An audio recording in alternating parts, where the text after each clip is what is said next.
نبی سے جو ہو بیگانہ اسے دل سے جدا کر دو۔ میں اکثر تقریروں میں اس وقت یہ کہتا ہوں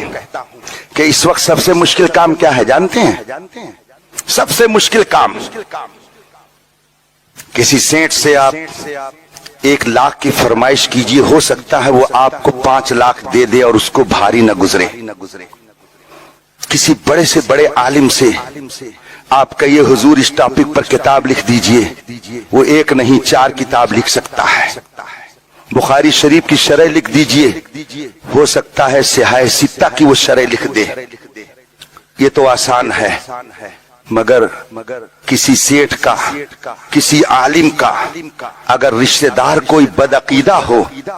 اور کہیے کہ اس کو چھوڑ دیجئے تو یہ بہت مشکل ہے، یہ کام بہت مشکل ہے۔ بڑے بڑے لوگوں کو دیکھا جاتا ہے پکے سنی بنتے ہیں، لیکن جب بات یہاں پر آ کر کے رکتی ہے تو اس میں وہ کمزور نظر آتے ہیں،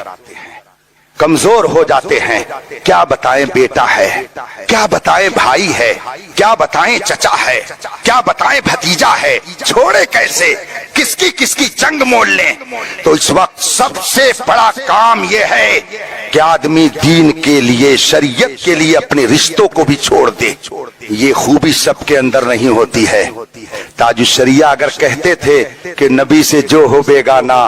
اسے دل سے جدا کر دو، پدر مادر برادر جان و مال ان پر فدا کر دو، یہ تاج الشریعہ صرف شعر ہی میں نہیں کہتے تھے، بلکہ تاج الشریعہ کی عملی زندگی بھی اسی کے مطابق تھی۔ چاہے گھر خاندان کا ہو یا باہر کا ہو، اگر ذرا بھی بدعقیدگی کا کچھ شائبہ نظر آیا، بلکہ بدعملی بھی اگر نظر آئی، تو تاج الشریعہ نے اس سے کنارہ کشی اختیار کر لی اور کہہ دیا یہ جس مجلس میں رہے گا میں نہیں رہوں گا، اگر یہ میرے گھر پہ آئے تو میں اس کو باہر سے بھگا دوں گا، میرے دروازے پر اس کا قدم نہیں آنا چاہیے۔ چنانچہ تاج الشریعہ کے قرب میں رہنے والے لوگ یہ جانتے ہیں، نہ جانے کتنے علماء جو تاج الشریعہ سے بہت قریب تھے، مگر وہ بدعقیدوں کے ساتھ ہوئے تو تاج الشریعہ نے دودھ، جس طریقے سے دودھ میں سے مکھی نکال کر کے باہر کیا جاتا ہے، تاج الشریعہ نے اسی طریقے سے ان کو اپنے سے جدا کر دیا۔ حتیٰ کہ خاندان کا اگر کوئی بدعقیدوں کے ساتھ جا کر کے ملا تو تاج الشریعہ نے یہ نہیں سمجھا کہ یہ میرا پیر ہے یا فقیر ہے،